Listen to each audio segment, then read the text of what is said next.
which is interesting. That makes it fun. Yeah, it does. It does. Speaking of voice command. Yeah, we can go there. So, Tesla released a holiday update. You guys both got it, right? Mm-hmm. Yep. Mm-hmm. Just before I did a whole lot of driving, so I got to kind of check it out a little bit. Yeah, okay. So let's just run through the new features in this 10.2, they're calling it. Kind of unofficially. There's a different number that is the actual software version, but this comes to us just before Christmas, and it includes some fun stuff. So let me do a little screen share, and because I did a video on this. Basically, it's a big voice command update. You can now do a lot of the climate control stuff from voice command, which I think is super helpful because that is, with the screen, it's not always intuitive where you need to click and stuff, so you have to take your eyes off the road. It also has text message support, which is a pretty cool thing. So you can text people, it'll read back your text messages. And you can control... We should point out, look at how naturally you're talking to it. People might not be seeing this, but you're showing a video of you just saying things like, make it warmer in here. Yeah. Like, that's amazing. Yeah. Yeah. Sorry, keep going. I just think that's so cool. Right. Well, I think that's kind of the point. There was a lot of things in this update that were centered around a new voice command engine. And it's something I've been kind of moaning about for a long time because it's like, this is such an advanced piece of machinery, and this thing is literally just like kindergartner made this software. It was terrible.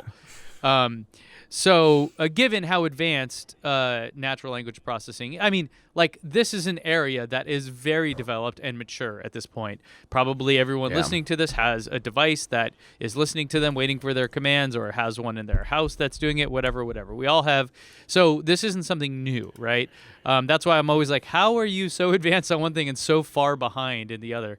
But some of the other things that it can do is it can actually control some of the features in the car. This is one I'm showing on the screen here. Maybe I'll make it a little bit bigger so you can see that. Where I was driving, and you know what happens when you do navigation is it'll zoom in, or it'll try to zoom to the appropriate level based on what you're doing. But you can control that as well. So here I had a map. I was navigating to the office, and I thought it was too... It was too zoomed in, so I told it to zoom out, and it literally pulls back in the navigation awesome. While driving. And then, of course, the opposite also works, where you can say zoom in. I couldn't get it to zoom all the way out. I feel like that would have been cool if I could say, like, show top-level view or something, you know what I mean? Like the bird's eye view, not the, like, active driving view or whatever it might be called. But yeah, like this whole update, or the majority of it, was focused around this. And these are some commands I didn't like yet. Was that it doesn't let you open the trunk or the frunk. I think it should be able to do that. I don't know why it wouldn't be able to. Some people pointed out that, oh well, if you're driving, that seems like a dumb idea. Well, first off, you don't know my life, but but I agree. But that could be something they could enable with Park. Yeah. I mean, you could have controls around that, or kind of guardrails around it. But also, you could have. Imagine if the car was listening, and you could just say, "Hey Tesla," or "Hey Elon," or give it a name or whatever, and it did that thing. That would be nice because you're like, "Hey Tesla, open the trunk," while you're like getting your kids out of the back seat, and you need to open the trunk in a second, anyways. You know what I mean? I think there's use cases for it, so that way you don't have to like pull something out of your pocket or whatever. Along these lines also was the text message support. I think I have a video here with Tim Dodd messaging me. Weird. Okay. And it reads it back, and then you hit a button, and it you can respond to it, et cetera, et cetera. This is pretty cool. Have you guys tried this feature yet? I did last night, and it did not work. All right. Same. I've tried the text messages, the thing that just has not worked for me yet. Yeah. So I don't know. Now, I did notice that there was some delay. Like when I was testing it for the video, it all worked fine. And then the next day when I was driving, I would hit the button and I would start talking immediately, and it wouldn't pick it up. But then if I hit the button and waited half a second, one full second, and then talked, it would work. So I've seen a lot of people complain about, oh, voice commands don't work, and then there's a new update coming out, 2019 4050.6 or something that fixes that. So I think that it was an early major release, even though it doesn't seem like that. That is going to be get better over time. So it was weird when I sat there and tested it, 100% no issues. Start driving the next day testing it had some issues. So going the wrong direction. But I think it's getting overall much better. Yeah, so last night I was out with a friend and I was on the way back home and I tried to text my wife and I thought, hey, let's try this thing. And it just kind of got stuck. I was like just trying to like send text to my wife. And it kind of got stuck. And then I eventually had to get my phone and do it through my phone. And after I did that, it cleared up again. But it almost kind of locked everything up. Like I couldn't even get the radio to play for a second there. Until I messed with my phone and was able to fix it like that. Did you try clicking it again? I clicked buttons. I tried to swipe it off the screen. I tried several things. I had to do it through my phone, basically, is what I'm saying. Oh. Mm-hmm. So it might have been a phone I kind of had a thing, similar thing where it like froze with the dictation and it just like wouldn't do anything then. Like I had the dictation and it nailed that, but then it just like stuck there. And I'm like, you have to click again to send it, right? Well, it said tap again and I was tapping on it. Mm-hmm. And then there was a little like little circular arrow thing. Like which refresh. is like not an icon that makes sense. Right. Yeah. So I was hitting that and it kind of redid everything, kind of what I was expecting that symbol to do. Huh. And then, anyway, it was a fail. Same. I couldn't get it to actually send. See, I think this is where I've, again, confirmation bias, our perspectives, we're all different, right? The scroll wheels and the buttons part of it on the Model S and X I find much easier. The Model 3, I think, is much harder and kind of more protruded or whatever. But that was something that was kind of annoying about it, is that the number of times you have to click that thing to get it to work. Because it's like, it'll pop up. I disabled the chime because that's immediately was annoying. And then I clicked. So a message will pop up. You have to click. It'll play the message. You have to click to reply. You do the reply. Then you have to click to send it. So it's like 3 or 4 clicks every single message. So that can just be a lot. I think that considering I think how that button feels. I don't think the button is the best for having to click it a gazillion times while you're driving. But I think there's definitely some quirks. And hopefully the next update, which has already been rolled out to a lot of people. I haven't got it yet. But hopefully the next one will fix any of those little bugs and all that. So I want to say that the two that blew my mind for voice recognition, because like normally for voice recognition, sure, it does a few things and whatever. But I was just like, what else can I do? And I just said, not like, do I want to turn on? You can turn on all the seat heaters. You can say turn on the passenger seat heat, blah, blah. I just said open the seat heater controls, and it actually knew to open up the window. And for some reason, that kind of blew my mind, because that's something that sometimes you just want to see. Yeah. Like that type of stuff, and the intuitiveness of it is like, show me the seat heaters, and it just did it. And then I said close the seat heaters, and it did it. Yeah. That was pretty amazing. And then what was the other thing? I talked about 2 things on Twitter, actually, and they both just kind of were like, okay, now this is useful. Like now it can, I actually care about voice command. It can open up any settings page. That's so cool. It can't adjust settings besides kind of climate controls, I don't believe. Like you can't say turn Sentry mode on or something like that. I don't think that works. But you can say open security page and it'll show it. Right. The other one that it blew my mind is you can adjust the fans, where the fans are pointing. Oh, cool. I didn't try that. So I said, like, point the fans down, and it moved them down. Wow. Like, that's amazing. That's pretty out there. So I was just shocked at what all it could do. Yeah. In my testing, I did a bunch of seat heater ones. So it was like set seat heater to low, set, seat heater to high, turn seat heater off, turn rear passenger seat heater on. Like, it was very, very fine-tuned what you can do. Yeah, so pretty cool though. Other bits in this update, one that I actually am pretty excited about that maybe flew under the radar for a lot of people is camp mode. And some of you guys might be confused as to what camp mode is. So now you have on, off, dog, and camp mode. Camp mode is like on, where it'll keep the climate controls on, until it hits 20% battery. But camp mode also keeps the lights on and the sound, like music on, and basically everything. The car is just like running. Everything is full bore while you're in camp mode. So if you were, I don't know, at the beach or out in a campsite or something, you want to like Elon also called this. I think I have the tweet coming up here in the video. He called it party mode, where your car is like the entertainment there. Yeah, party and camper mode. That was back in July of 2018 when he said that. So yeah, Elon time. Yeah, it totally makes sense. It's a lot easier for a car to sit there and run heat or air and some music and a little bit of lights compared to driving down the interstate. The amount of power it consumes is when I was out in Boca Chica sometimes, and it'd be 90 degrees or something. I'm sitting there running the air for hours, and because it had that 4-hour time limit before, sometimes I had to like get up and touch the screen and do stuff. But I think it only drained the battery, even though I had it absolutely like minimum heat or maximum air conditioning. I think it only drained about like 6 or 7% an hour, which is pretty great considering how much stuff I was running off it and in the sun and everything. It's crazy the amount of energy that the cars have. Now, AC air conditioning is one of the things that uses the most energy. But yeah, like if you think about it, let's say there's what is it, like 78 or 80 kilowatt hours, depending on your model, that are in there. That an average home that would power it for 78 to 80 hours.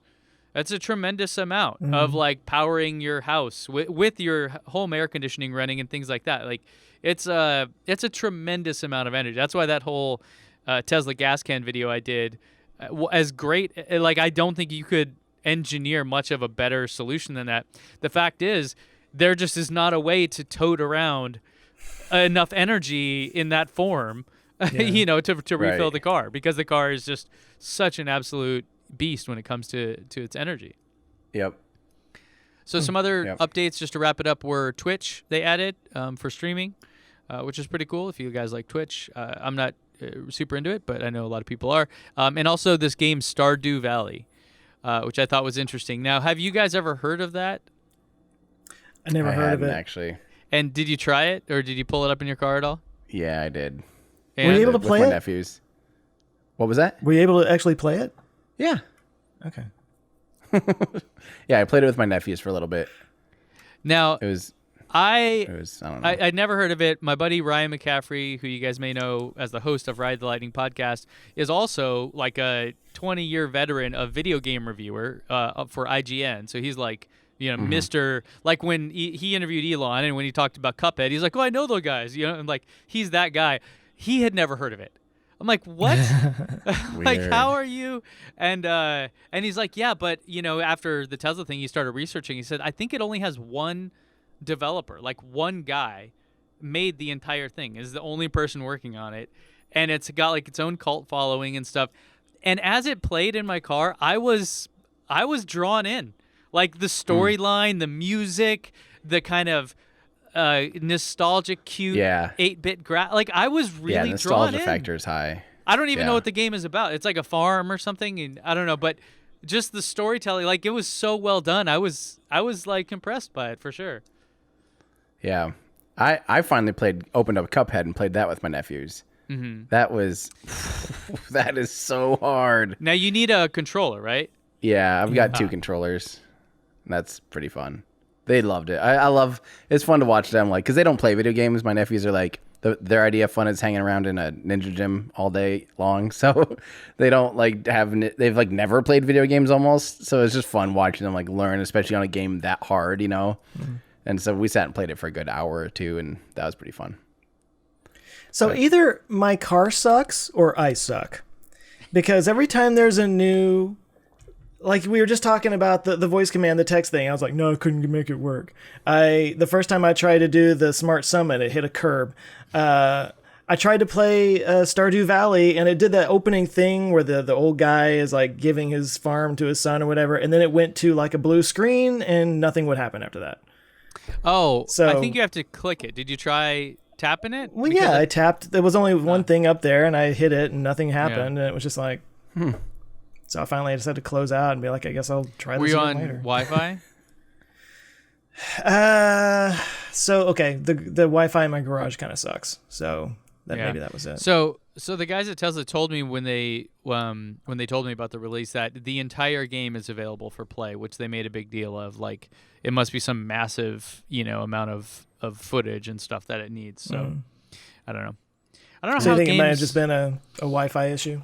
Yeah, like maybe give it another go in there or something like that. So I'll drive it into my house. yeah. Maybe it'll... So thanks Tesla for the Drive it holiday into your update. Hope everyone else got it. And Can I ask something real quick though? Sorry, before we wrap it up. So we got the update, and then I did a whole lot of Christmas driving, going and seeing family and stuff. So something I noticed while I was on the highway using autopilot was that it didn't stay 100% right in the middle of the lane anymore. It seemed to kind of oscillate a little bit. Yep. ping pong? That's been a complaint. Yeah, have y'all noticed this? Yeah, I noticed it too. Okay. I haven't, but I don't drive the Model 3, so. Yeah, that's been a complaint for this update, and it sounds like it already got addressed, I think, with the newest software update. Okay. So, something that I thought maybe I noticed, maybe, it might have just been in my head or something, but it seemed like, because whenever I'm driving and I go past somebody in the lane next to me, I tend to sort of get over in the lane just a little bit because I want a little space there. And it's always made me a little bit nervous on autopilot because it totally does not do that. It does the opposite. It almost does the opposite. And I'm just like, but I felt like maybe it was doing a little bit of that this time. Like it was getting over in the lane a little as it was passing people. I think it is. Okay. I've also heard people saying that, and I noticed it too when I passed a semi. It really felt like it was hugging the opposite side of the lane more, which I was a lot more comfortable with. Yeah. So maybe that was me kind of giving them a pass a little bit. It's like, okay, well, maybe that's what they're working on now. And Yeah. There was a thing a while back, I don't know if it's still a thing, depending on what version you're on, but where it would kind of lock into the car in front of you. And if they kind of swerved over, you would kind of swerve over. Yeah. And I remember thinking that is terrifying.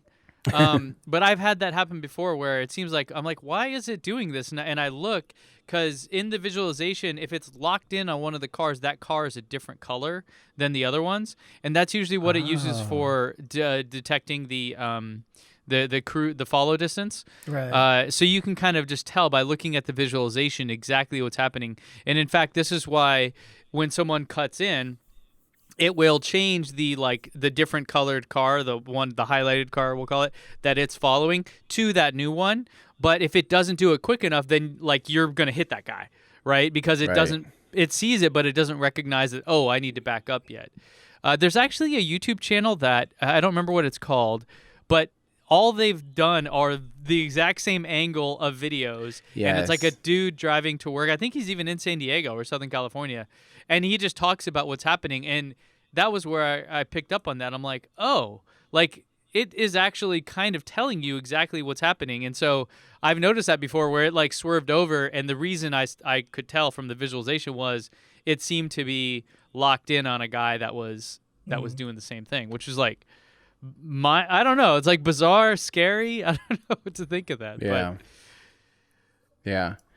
No, that's I definitely noticed that it seems to do the ping pongy thing. I wouldn't be surprised if this is Tesla working on some things, or even what if, I don't know. Yeah. I'm just excited to see that it definitely seems to have made some progress, but sometimes you go, 2 steps forward and 1 step back a little bit, but So just before I can't wait. We don't have the visualizations, any of us, because none of us have Hardware 3. version 3 hardware. I can't wait for that. That's starting to... Have you seen the stuff that is showing now? Yeah, Tesla Stop Raj. lights, stop signs. Tesla Raj had a video where he got a Hardware 3 car and was doing that. It's almost Even too now, much. When I was looking at it, I'm like, this is really busy now looking at it. But I guess it's confirmation for now. Maybe just for now they're showing you what it can do, and eventually they'll not have to show you everything. But it's even showing handicap parking spots and stuff. Yeah. And HOV lane signs and cones and the poles and it's nuts. So that's really cool that it's actually visualizing that, recognizing it, labeling it, rendering it in 3D time. It's pretty amazing, actually. So I'm sure it's had it forever, but now they have a high enough degree of confidence to show it to us. Mm-hmm. Yeah, exactly. Yeah, because I've ridden in some of those self-driving cars with the engineering cars, and the stuff that it's seeing is like you can't even comprehend what's going on. And in fact, there's that guy, I forget his name. His Twitter handle's like Green or something. Have you seen him? That does he I don't know how he has like root level access basically to a car.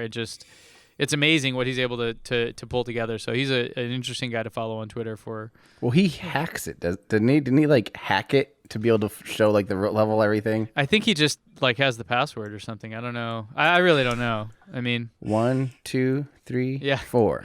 If it's yeah. This episode's sponsored. Password. No. Yeah, so Tesla delivering us all some goodies, via software updates by the end of the year, and also delivering some cars in China. Hey, thanks for checking us out, guys. I hope you enjoyed this clip from our podcast. We do a weekly show here on YouTube, so make sure to subscribe to Our Ludicrous Future, where we discuss all the things that are going to make our future totally ludicrous. You can join us here on YouTube or at any of your favorite podcast places. Plus, if you want to get some behind-the-scenes stuff and join a cool community, you can help support the channel at patreon.com. Thanks a lot. Thanks, guys.